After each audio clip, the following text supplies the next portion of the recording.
Hi, Natasha here. So I wasn't going to do another video this week, but something came to me and I wanted to share it because it's something that really changed things for me. I am a former burned out SLP turned private practice consultant and strategist. So what I want to share is, well, I'm going to start with this question. Have you ever felt like your calendar is full, but nothing meaningful ever gets done? Like, why is that?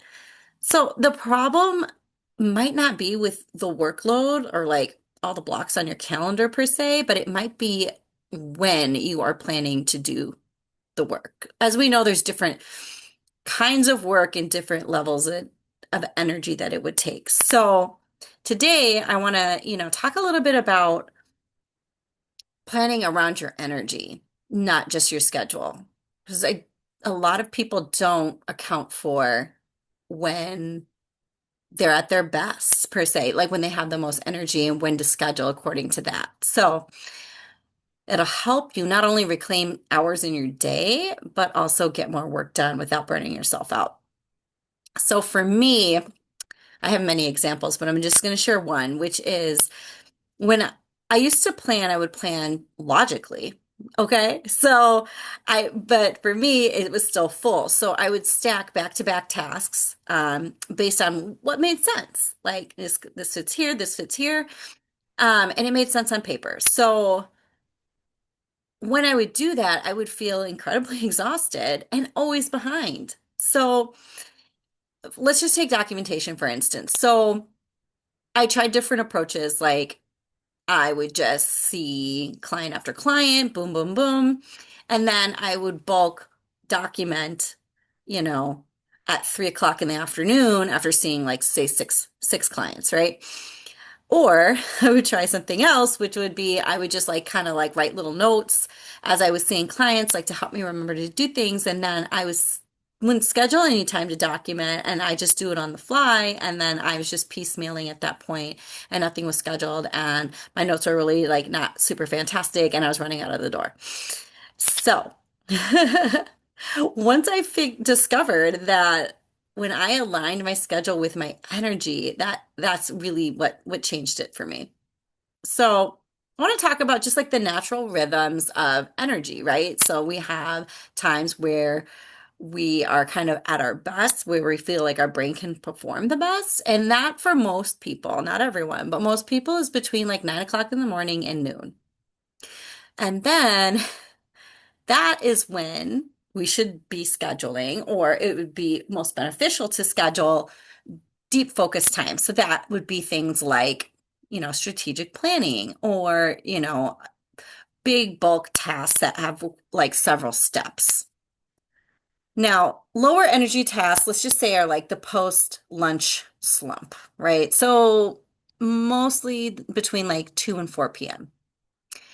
And that should be when we schedule things that really don't take that much brain capacity to do, which depending on what it is for you, but it typically would be like just those lighter tasks, like maybe, checking your inbox and or really just taking a break, right? Because we still maybe aren't scheduling those in. So now matching those tasks. And again, that's different for everyone. And again, for simplicity's sake, I'm just going to streamline this just to a couple things. So high energy typically is documentation, right? Because you want to write good notes, and planning. So that can be planning a bigger project. That could be planning like your schedule, like your calendar.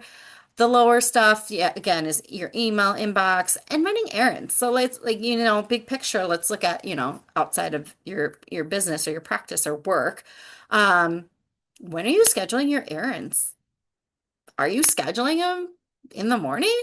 Like depending, like, if your child has an appointment or whatever, but if you're able to schedule those when like you don't need a lot of brain power for some of the things, right? If you're just grabbing something quick at the store, do that in the afternoon. Schedule a break in there. So, and then the other piece I want to talk about is something I feel like a lot of you are.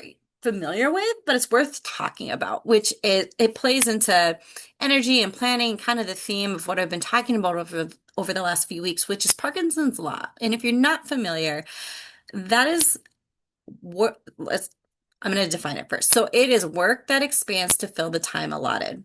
So I talk about this a lot with my clients because if you give yourself 3 hours to write something, like, I don't want to say a note because a note really doesn't take that long. Let's say an evaluation. You set aside 3 times for this really comprehensive, like, 3-part eval. It will take you 3 hours to write it.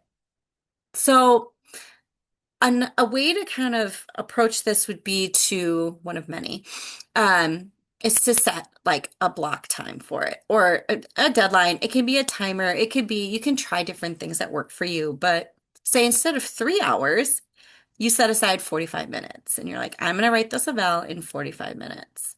And guess what? You will be able to write that eval in 45 minutes. So it'll fill that time that you allow it to. So, and then start thinking bigger picture. So if there's like a campaign that you're doing, a promotion, or a big project or task, if you're giving yourself 3 weeks to do it, it's going to take you 3 weeks to do it. So when we condense that time, that helps to build momentum, kind of lights a fire, and it reduces that perfectionism because sometimes we can get stuck in that, and that is what kind of perpetuates that time that expands, right? So just get down and do the work. It also helps to create boundaries, that will free up your time, creates that freedom, and that's what kind of blends everything together and makes things run a little more smoothly. So these are some things that I'd like you to think about and or take action on if you are feeling ever so inclined. So I want you to take a look at your calendar. It could be if it last week's calendar, it can be this week's calendar, but I want you to look at it, review it, and see what tasks are scheduled at what time of the day. And then I want you to take even closer look in the afternoon of those days, of your work days, and what's being scheduled there. Is it a high performing task? Can you move it? I would suggest moving it and just see how that feels. Try it out next week or tomorrow.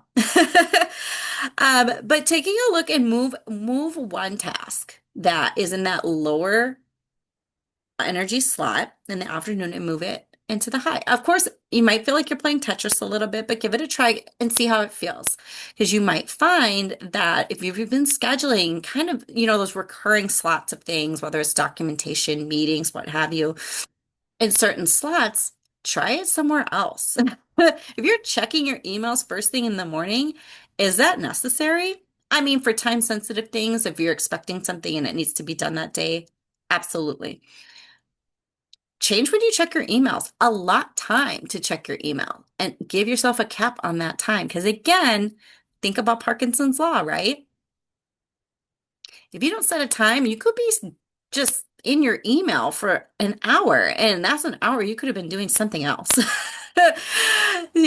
So think about those things. Take a look at your calendar and go from there. So I'll leave you with this.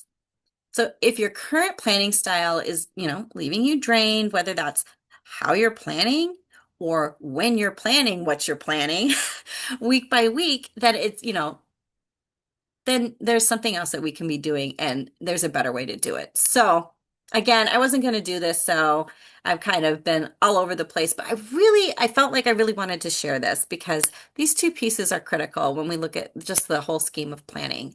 So I'll also say, as always, I invite you to take the practice breakthrough assessment. That is a quick questionnaire that you submit to me, and I will send you personalized feedback and a recorded review along with a scorecard as well.